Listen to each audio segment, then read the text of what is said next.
sei se nosso público está ligando o nome à pessoa. Breno Pires é talvez um dos principais repórteres investigativos em Brasília hoje. Ele é um dos jornalistas, quando estava ainda no Estadão, que descobriu o orçamento secreto, a maneira como o orçamento secreto funcionava. E agora ele está mergulhado nessa questão do escândalo do INSS e o Breno publicou hoje de manhã uma reportagem, uma matéria no site da Piauí, entrando um pouco mais longe nisso. Breno, deixa eu tentar resumir aqui para o nosso público o que eu entendi da sua matéria. Então, número 1, eu quero que você confirme se eu entendi certo. E número 2, a gente começa a conversar, você fala um pouco mais sobre isso. Agora, em 24 de junho, quer dizer, segunda-feira, um delegado chamado Rafael Dantas, que não está ligado às investigações do INSS, pediu para que todas as investigações a respeito desse escândalo do INSS fossem juntadas numa única investigação sob o comando do ministro Dias Toffoli lá no Supremo Tribunal Federal. Essa investigação, da maneira como estava funcionando dentro da Polícia Federal, até agora era cada estado, a PF de cada estado, Bahia, Rio de Janeiro, São Paulo, etc., estava fazendo uma investigação à parte a respeito de como que os desvios tinham acontecido naquele estado. Então, de repente, vem esse pedido de unificação e o argumento seria de que o senador, ex-ministro da Justiça, ex-juiz da Lava Jato, Sérgio Moro, poderia estar envolvido nesse escândalo. Agora, a suspeita que levantaram para você é de que, na verdade, isso é um truque para esconder, talvez, algum tipo de participação maior, ou não de participação, mas esconder o fato de que muito desse escândalo, muitos desses desvios aconteceram já no governo Lula. É mais ou menos isso, Breno? Eu entendi direito? Explica melhor, por favor. Vamos lá. Até trazendo um contexto mais amplo. O caso do INSS, como você bem mencionou, está afetando muito a popularidade do governo Lula. Assim que vieram a público as notícias, a informação da operação no dia 23 de abril, começou uma guerra de narrativas entre os apoiadores, tanto do ex-presidente Bolsonaro quanto do atual presidente Lula, para ver quem que era o responsável por essa crise. Evidentemente, o escândalo estoura no governo Lula. Então, tem uma tendência das pessoas entenderem que o Lula é o responsável, de maneira ainda que indireta, sobre o caso. Mas essa disputa de narrativas, ela pode estar chegando agora ao Supremo Tribunal Federal. De que forma? A investigação no início, foi distribuída em várias partes, vários estados. No Distrito Federal tem a investigação sobre a cúpula do INSS. Foi uma estratégia da PF de desmembrar os casos desde o início para que sejam investigadas cada uma das associações separadamente. Isso traria agilidade. Mas agora houve essa manifestação de um delegado que atua num inquérito no Supremo Tribunal Federal envolvendo o ex-ministro da Justiça e atual senador Sérgio Moro e o Tacla Duran, Rodrigo Tacla Duran, que é um advogado que foi investigado por Moro na Lava Jato e denunciou um suposto crime praticado por Moro contra ele. E aí que está. Você tem uma alegada prevenção de que o Toffoli deveria ser relator do caso do INSS, apontada por esse delegado, com a justificativa de que o Tacla Duran lá atrás disse que aliados de Sérgio Moro foram pedir vantagens indevidas para o Tacla Duran relacionadas a registro sindical no Ministério da Justiça. É uma conexão, assim, extremamente frágil. O delegado que faz essa manifestação, não é uma manifestação longa, não traz nenhuma evidência de um ato que teria sido praticado ali no início do governo Bolsonaro para trazer esse caso para a relatoria do Toffoli, são investigações completamente diferentes. E tem um detalhe, Pedro, acho que você nem imaginaria isso. A reclamação constitucional que o Lula apresentou no STF em 2020, no ano 2020, reclamação 43007, foi aquela reclamação que levou à anulação de diversas provas da Lava Jato. Está naquele contexto da Vaza Jato. Uma cadeia de processos que foram distribuídos posteriormente justificará, se terminar assim mesmo, que o Toffoli seja o relator do caso do INSS, por causa daquele pedido inicial do Lula, que era sobre Lava Jato, sobre Sérgio Moro. É uma coisa assim que, como digo na matéria, causou muita surpresa entre os delegados. É uma reviravolta na condução do caso pela Polícia Federal. A gente sabe que o problema não é ir para o STF, né? O problema é assim, uma discussão sobre se é correta a atribuição dessa relatoria por prevenção, né, para o Toffoli. Que o normal é um processo ser sorteado, né? Então, por que essa guerra de narrativa chegou ao STF? O que é que eu digo? Uma das coisas que causou muito estranhamento nessa manifestação do delegado da PF é que ele já está colocando que a hipótese da investigação criminal é que aquela medida provisória do primeiro dia do governo Bolsonaro, que trouxe o registro sindical para o Ministério da Justiça, teria sido a origem de toda a estrutura que deu origem a esse escândalo do INSS. É uma coisa que você não tem como afirmar numa manifestação de poucas páginas sem trazer evidências e elementos. Então, assim, o que chamou muita atenção parece ser uma tentativa de colocar no centro do debate o governo Bolsonaro e não o governo Lula. Isso chamou muita atenção. E esse delegado, Breno, que está tentando fazer essa manobra e botar esse caso no colo do Toffoli, como se todo o escândalo, na verdade, surgisse quando o Sérgio Moro era ministro, esse delegado não tem nada a ver com a investigação formal desse escândalo do INSS, né? Ele não é um dos delegados que está em cada estado fazendo, de fato, as investigações sobre como esses desvios aconteceram. Sim, não tem nada a ver. Ele até trabalha na Delegacia de Crimes Previdenciários, só que ele foi destacado para atuar nesse inquérito que envolve a denúncia do Tacla Duran contra o Sérgio Moro. E aí, no uso da atribuição dele, de delegado responsável por conduzir a parte criminal, né, desse caso, ele oficiou um outro delegado de São Paulo, chamado Caio Normandi, esse que cuida das investigações das associações paulistas, inclusive aquelas que têm relações com o careca do INSS, o empresário Maurício Canizotti. E aí o Caio falou assim, olha, temos aqui, de fato, menções nos cadernos da investigação, nome do ex-ministro Onyx Lorenzoni e nome do deputado federal Fausto Pinato.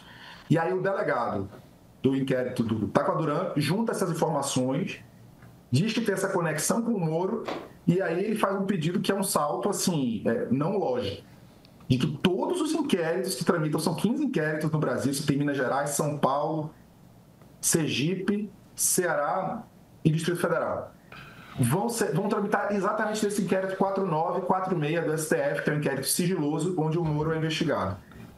Mas o Toffoli não decidiu ainda, tá? Só para dizer assim, quem sabe ele não decidiu ainda, mas já foi o suficiente para que ele pedisse todas as informações, pedisse todos os inquéritos, e a partir daí ele vai avaliar se ele tem essa prevenção ou não. Tudo bem, e me parece coerente que a partir do momento que isso chega na mesa do ministro Toffoli, ele tem que se informar, né?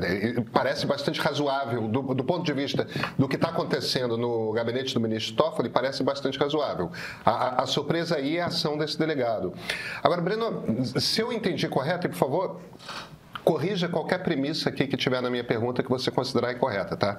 Se eu entendi correto esse escândalo do INSS até esse momento, o que a gente sabe esse troço começa principalmente durante o governo Bolsonaro, mas o salto de sindicatos pedindo contribuições irregulares, sem comprovar com assinatura que aposentados ou pensionistas de fato tinham feito aquele requerimento, ele se dá a partir de 2022, quando Carlos Lupe já era ministro da Previdência, quando Luiz Inácio Lula da Silva já era presidente da República.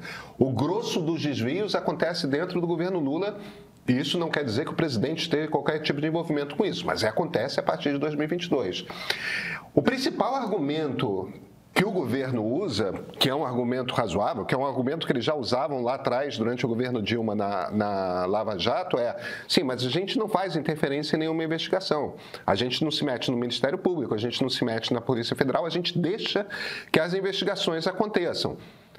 Coisa que o presidente Bolsonaro, mais de uma vez, foi gravado dizendo o contrário, né? Lá ele... Não, como assim que eu vou deixar um delegado investigar em filho meu, investigar... Esse troço meio que desmonta esse argumento do governo, né, Breno? Parece estar havendo uma intervenção aí na investigação, não? Ainda é cedo para dizer se é uma investigação, se é uma intervenção, mas é uma reviravolta que causa estranhamento mesmo.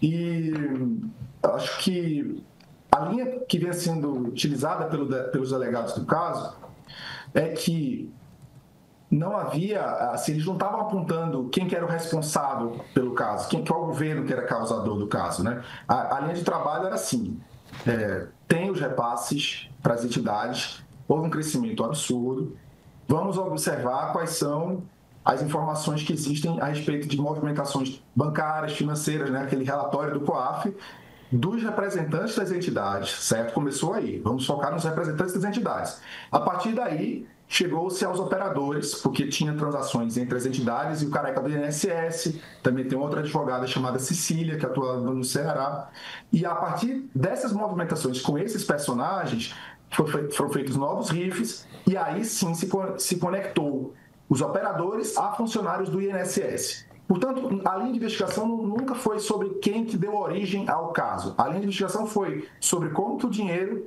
saiu das entidades depois de chegar de maneira fraudulenta. Então, quando você traz uma hipótese nova, né, de que tudo teria começado no governo Lula, então isso representa uma construção que não é muito técnica, porque não está fundamentada. E aí levanta esse risco, né, essa suspeita de que seja uma questão política.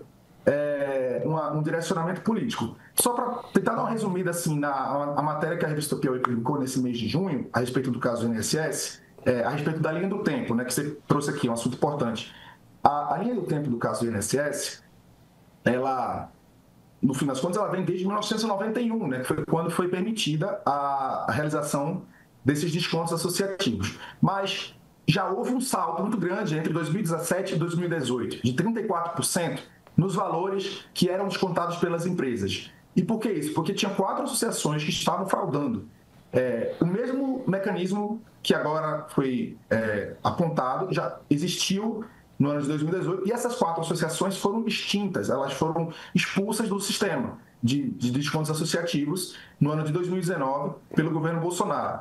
Então, para encurtar, o governo Bolsonaro, ele apertou a questão da fiscalização, depois ele afrouxou. E afrouxou quando uma entidade, a Conafer, que lida com trabalhadores rurais, estava para ser também rescindido, né, o acordo que ela tinha para fazer os descontos associativos. E aí teve uma dança das cadeiras no INSS, a diretoria que estava fiscalizando com rigor foi substituída por uma outra diretoria que assumiu a atribuição dos acordos, que fazem esse aval para o desconto associativo, e a partir daí, no ano seguinte, 2021 e 2022, a maioria das entidades que agora estão sob investigação entraram no circuito nesses anos de 2021 e 2022. Então, isso é o que o governo Lula diz, que se há agora um estouro, né, uma elevação, uma multiplicação nos casos do INSS no governo Lula, a culpa seria dessas entidades que entraram lá em 2021 e 2022.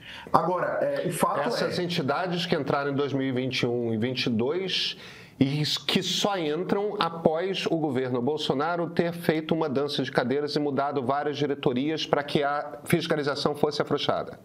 Sim. Tá. E aí, assim, obviamente, né, que aí tem outro lado. O que é que os apoiadores do Bolsonaro afirmam? Não, a responsabilidade é do governo Lula, porque a coisa foi escalando sem nenhuma interrupção.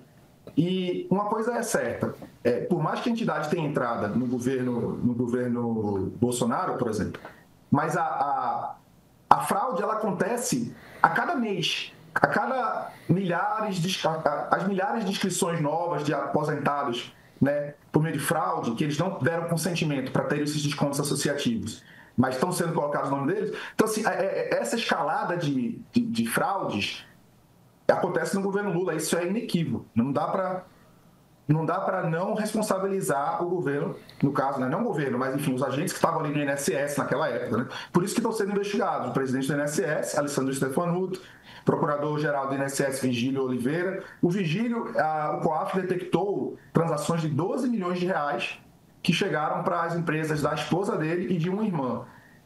Então, assim, o que eu entendo é o seguinte, que não dá para querer atribuir a um ou ao outro. Acho que todos os governos que tiveram falhas, né? E a partir daí, agora é verificar o que dá para ser provado, né? Na parte criminal. Politicamente, quem vai ser, no fim das contas, culpado pelo povo, pela população, é algo que eu acho que ainda está cedo para dizer. Em 2018, Jair Bolsonaro, um político abertamente hostil ao regime democrático, chegou aqui, à presidência da República, pelo voto. Ninguém pode ter a ilusão de achar que não há conflito em democracia. Não, os regimes democráticos são muito conflituosos. E 4 anos depois se movimentou para continuar aqui, mesmo não tendo votos para isso. Democracia é um regime intrinsecamente frágil.